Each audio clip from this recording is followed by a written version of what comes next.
ਖਬਰਾਂ ਦੇ ਵੱਲ ਚੱਲੀਏ ਤੇ ਇਸ ਵੇਲੇ ਦੀ ਵੱਡੀ ਖਬਰ ਜਿਹੜੀ ਆ ਉਹ ਬੇਕਰਸਫੀਲਡ ਤੋਂ ਆ ਰਹੀ ਹੈ। ਬੇਕਰਸਫੀਲਡ ਦੇ ਵਿੱਚ ਯੂਟਾਹ ਤੋਂ ਜਿਹੜੇ 3 ਸੈਲਾਨੀ ਸੀਗੇ ਇੱਧਰ ਘੁੰਮਣ ਆਏ ਸੀ ਇਹਨਾਂ ਇਲਾਕਿਆਂ ਦੇ ਵਿੱਚ, ਉਹਨਾਂ ਦੀ ਇੱਕ ਪਹਾੜੀ ਤੋਂ ਡਿੱਗਣ ਕਰਕੇ ਜਿਹੜੀ ਆ ਉਹ ਮੌਤ ਹੋਣ ਬਾਰੇ ਪਤਾ ਲੱਗਿਆ। ਇਹ ਫੈਮਿਲੀ ਮੈਂਬਰਸ ਦੱਸੇ ਗਏ ਨੇ ਤੇ ਫਰੈਂਡ ਦੱਸੇ ਗਏ ਨੇ। ਜੇਨੀਅਨ ਸਕਿਨਰ, ਡੇਵਿਡ ਬੈਲ ਤੇ ਪੀਟਰੋ ਦੇ ਆਉਣ ਦੇ ਰੂਪ ਦੇ ਵਿੱਚ ਇਹਨਾਂ ਦੀ ਜਿਹੜੀ ਆ ਉਹ ਪਛਾਣ ਹੋਈ ਆ। ਟਲੈਰੀ ਕਾਉਂਟੀ ਟ੍ਰੇਲ ਦੇ ਵਿੱਚ ਇਹਨਾਂ ਦੇ ਡੁੱਬਣ ਬਾਰੇ ਪਤਾ ਲੱਗਿਆ ਸੀ, ਮਾਫ ਕਰਨਾ, ਡਿੱਗਣ ਬਾਰੇ ਪਤਾ ਲੱਗਿਆ ਸੀਗਾ ਤੇ ਉਸ ਤੋਂ ਬਾਅਦ ਇਹਨਾਂ ਨੂੰ ਜਿਹੜਾ ਇਹਨਾਂ ਦੀਆਂ ਲਾਸ਼ਾਂ ਉਹ ਇੱਕ ਦਰਿਆ ਦੇ ਵਿੱਚੋਂ, ਕੈਲੀਫੋਰਨੀਆ ਦਰਿਆ ਦੇ ਵਿੱਚੋਂ ਬਰਾਮਦ ਹੋਈਆਂ ਨੇ। ਪਤਾ ਲੱਗਿਆ ਕਿ ਇਹਨਾਂ ਨੇ ਪਲਾਨ ਬਣਾਇਆ ਸੀਗਾ ਤੇ ਉਸ ਤੋਂ ਬਾਅਦ ਇਹਨਾਂ ਨੇ ਇੱਕ ਜਿਹੜੀ ਪਹਾੜੀ ਹੈ ਇਹਨਾਂ ਇਲਾਕਿਆਂ ਦੇ ਵਿੱਚ ਕੈਨਰਿੰਗ, ਜਿਹੜਾ 7 ਟਿਕਅਪਸ ਦੇ ਟ੍ਰੇਲ ਹੈ ਜਿਹੜੀ, ਉੱਥੇ ਇਹਨਾਂ ਨੇ ਚੜ੍ਹਨਾ ਸ਼ੁਰੂ ਕੀਤਾ ਸੀਗਾ। ਪਰ ਬਾਅਦ ਪਤਾ ਲੱਗਿਆ ਕਿ ਜਦੋਂ 10 ਮਿੰਟ ਬਾਅਦ ਦੇ ਵਿੱਚ ਇਹਨਾਂ ਦੀ ਕੋਈ ਹਿਲਜੁਲ ਜਾਂ ਕੁਛ ਵੀ ਨਜ਼ਰ ਨਹੀਂ ਆਇਆ ਤੇ ਉਸ ਤੋਂ ਬਾਅਦ ਟਲੈਰੀ ਕਾਉਂਟੀ ਫਾਇਰ ਡਿਪਾਰਟਮੈਂਟ ਨੂੰ ਇਹਦੇ ਬਾਰੇ ਪਤਾ ਲੱਗਿਆ ਸੀ, ਇਸ ਹਾਦਸੇ ਬਾਰੇ।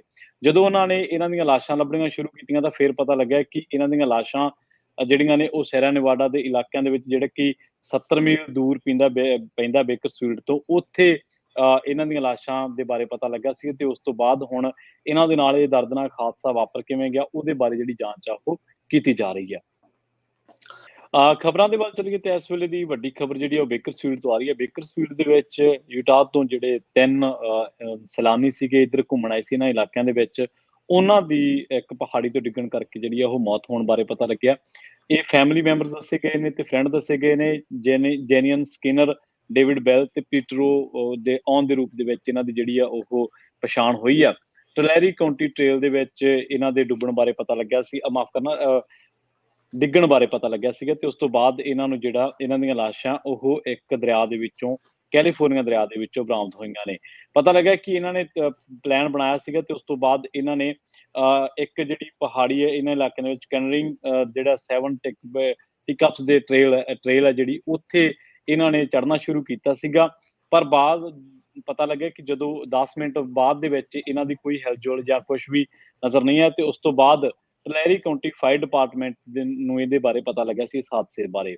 ਜਦੋਂ ਉਹਨਾਂ ਨੇ ਇਹਨਾਂ ਦੀਆਂ ਲਾਸ਼ਾਂ ਲੱਭਣੀਆਂ ਸ਼ੁਰੂ ਕੀਤੀਆਂ ਤਾਂ ਫਿਰ ਪਤਾ ਲੱਗਿਆ ਕਿ ਇਹਨਾਂ ਦੀਆਂ ਲਾਸ਼ਾਂ ਜਿਹੜੀਆਂ ਨੇ ਉਹ ਸੈਰਾ ਨਿਵਾਡਾ ਦੇ ਇਲਾਕਿਆਂ ਦੇ ਵਿੱਚ, ਜਿਹੜੇ ਕਿ 70 ਮੀਲ ਦੂਰ ਪੈਂਦਾ ਬੇਕਰਸਫੀਲਡ ਤੋਂ, ਉੱਥੇ ਇਹਨਾਂ ਦੀਆਂ ਲਾਸ਼ਾਂ ਦੇ ਬਾਰੇ ਪਤਾ ਲੱਗਾ ਸੀ ਤੇ ਉਸ ਤੋਂ ਬਾਅਦ ਹੁਣ ਇਹਨਾਂ ਦੇ ਨਾਲ ਇਹ ਦਰਦਨਾਕ ਹਾਦਸਾ ਵਾਪਰ ਕਿਵੇਂ ਗਿਆ ਉਹਦੇ ਬਾਰੇ ਜਿਹੜੀ ਜਾਂਚ ਆ ਉਹ ਕੀਤੀ ਜਾ ਰਹੀ ਹੈ। ਖਬਰਾਂ ਦੇ ਵੱਲ ਚੱਲੀਏ ਤੇ ਇਸ ਵੇਲੇ ਦੀ ਵੱਡੀ ਖਬਰ ਜਿਹੜੀ ਆ ਉਹ ਬੇਕਰਸਫੀਲਡ ਤੋਂ ਆ ਰਹੀ ਹੈ। ਬੇਕਰਸਫੀਲਡ ਦੇ ਵਿੱਚ ਯੂਟਾਹ ਤੋਂ ਜਿਹੜੇ 3 ਸੈਲਾਨੀ ਸੀਗੇ ਇੱਧਰ ਘੁੰਮਣ ਆਏ ਸੀ ਇਹਨਾਂ ਇਲਾਕਿਆਂ ਦੇ ਵਿੱਚ, ਉਹਨਾਂ ਦੀ ਇੱਕ ਪਹਾੜੀ ਤੋਂ ਡਿੱਗਣ ਕਰਕੇ ਜਿਹੜੀ ਆ ਉਹ ਮੌਤ ਹੋਣ ਬਾਰੇ ਪਤਾ ਲੱਗਿਆ। ਇਹ ਫੈਮਿਲੀ ਮੈਂਬਰਸ ਦੱਸੇ ਗਏ ਨੇ ਤੇ ਫਰੈਂਡ ਦੱਸੇ ਗਏ ਨੇ। ਜੇਨੀਅਨ ਸਕਿਨਰ, ਡੇਵਿਡ ਬੈਲ ਤੇ ਪੀਟਰੋ ਦੇ ਆਉਣ ਦੇ ਰੂਪ ਦੇ ਵਿੱਚ ਇਹਨਾਂ ਦੀ ਜਿਹੜੀ ਆ ਉਹ ਪਛਾਣ ਹੋਈ ਆ। ਟਲੈਰੀ ਕਾਉਂਟੀ ਟ੍ਰੇਲ ਦੇ ਵਿੱਚ ਇਹਨਾਂ ਦੇ ਡੁੱਬਣ ਬਾਰੇ ਪਤਾ ਲੱਗਿਆ ਸੀ, ਮਾਫ ਕਰਨਾ, ਡਿੱਗਣ ਬਾਰੇ ਪਤਾ ਲੱਗਿਆ ਸੀਗਾ ਤੇ ਉਸ ਤੋਂ ਬਾਅਦ ਇਹਨਾਂ ਨੂੰ ਜਿਹੜਾ ਇਹਨਾਂ ਦੀਆਂ ਲਾਸ਼ਾਂ ਉਹ ਇੱਕ ਦਰਿਆ ਦੇ ਵਿੱਚੋਂ, ਕੈਲੀਫੋਰਨੀਆ ਦਰਿਆ ਦੇ ਵਿੱਚੋਂ ਬਰਾਮਦ ਹੋਈਆਂ ਨੇ। ਪਤਾ ਲੱਗਿਆ ਕਿ ਇਹਨਾਂ ਨੇ ਪਲਾਨ ਬਣਾਇਆ ਸੀਗਾ ਤੇ ਉਸ ਤੋਂ ਬਾਅਦ ਇਹਨਾਂ ਨੇ ਇੱਕ ਜਿਹੜੀ ਪਹਾੜੀ ਹੈ ਇਹਨਾਂ ਇਲਾਕਿਆਂ ਦੇ ਵਿੱਚ ਕੈਨਰਿੰਗ, ਜਿਹੜਾ 7 ਟਿਕਅਪਸ ਦੇ ਟ੍ਰੇਲ ਹੈ ਜਿਹੜੀ, ਉੱਥੇ ਇਹਨਾਂ ਨੇ ਚੜ੍ਹਨਾ ਸ਼ੁਰੂ ਕੀਤਾ ਸੀਗਾ।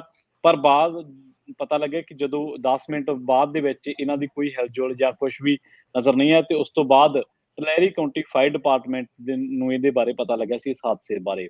ਜਦੋਂ ਉਹਨਾਂ ਨੇ ਇਹਨਾਂ ਦੀਆਂ ਲਾਸ਼ਾਂ ਲੱਭਣੀਆਂ ਸ਼ੁਰੂ ਕੀਤੀਆਂ ਤਾਂ ਫਿਰ ਪਤਾ ਲੱਗਿਆ ਕਿ ਇਹਨਾਂ ਦੀਆਂ ਲਾਸ਼ਾਂ ਜਿਹੜੀਆਂ ਨੇ ਉਹ ਸੈਰਾ ਨਿਵਾਡਾ ਦੇ ਇਲਾਕਿਆਂ ਦੇ ਵਿੱਚ, ਜਿਹੜੇ ਕਿ 70 ਮੀਲ ਦੂਰ ਪੈਂਦਾ ਬੇਕਰਸਫੀਲਡ ਤੋਂ, ਉੱਥੇ ਇਹਨਾਂ ਦੀਆਂ ਲਾਸ਼ਾਂ ਦੇ ਬਾਰੇ ਪਤਾ ਲੱਗਾ ਸੀ ਤੇ ਉਸ ਤੋਂ ਬਾਅਦ ਹੁਣ ਇਹਨਾਂ ਦੇ ਨਾਲ ਇਹ ਦਰਦਨਾਕ ਹਾਦਸਾ ਵਾਪਰ ਕਿਵੇਂ ਗਿਆ ਉਹਦੇ ਬਾਰੇ ਜਿਹੜੀ ਜਾਂਚ ਆ ਉਹ ਕੀਤੀ ਜਾ ਰਹੀ ਹੈ।